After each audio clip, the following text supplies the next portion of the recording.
بسم اللہ الرحمن الرحیم۔ معزز ناظرین، سوال یہ ہے کہ اگر کسی آدمی کو ایسی بیماری لگی ہو جس سے ٹھیک ہونے کی امید نہ ہو، اور وہ بیماری ایسی ہو کہ اس میں وہ روزے رکھنے پر قادر نہ ہو، نہ رمضان المبارک کے مہینے میں اور نہ رمضان المبارک کے علاوہ کسی اور ایام اور دنوں میں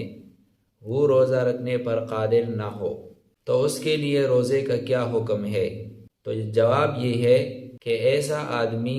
جو اس طرح کی بیماری میں مبتلا ہو کہ اس سے ٹھیک ہونے کی امید نہ ہو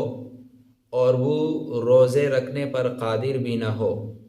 تو اس کے لیے حکم یہ ہے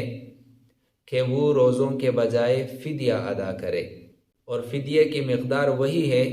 جو سرسائے کی ہے، فطرانے کی ہے۔ لیکن فدیہ ادا کرنے کے بعد اگر اللہ تعالیٰ نے اس آدمی کو صحت دے دی اور یہ ٹھیک ہو گیا تو دوبارہ وہ اس روزوں کی قضا کرے گا، دوبارہ یہ روزے رکھے گا۔ لیکن یہ حکم اس بیمار کے لیے ہے کہ جو رمضان المبارک کے اندر بھی روزہ رکھنے پر قادر نہ ہو اور رمضان المبارک کے علاوہ سال کے کسی دنوں میں بھی وہ یہ روزے رکھنے پر قادر نہ ہو۔ یعنی مثال کے طور پر بس اوقات ہوتا یہ ہے کہ رمضان المبارک کے روزے گرم ہیں، لمبے ہیں، اس میں تو کوئی آدمی اس بیماری کی وجہ سے روزہ نہیں رکھ سکتا، لیکن اگر وہ سردی کے چھوٹے دنوں میں روزہ رکھے تو وہ رکھ سکتا ہے، تو اس کے لیے پھر یہ حکم نہیں ہے۔ اس کے لیے پھر حکم یہ ہے کہ وہ یہ رمضان المبارک کے روزے ان ایام میں رکھے، اس کی قضا ان چھوٹے ایام میں کرے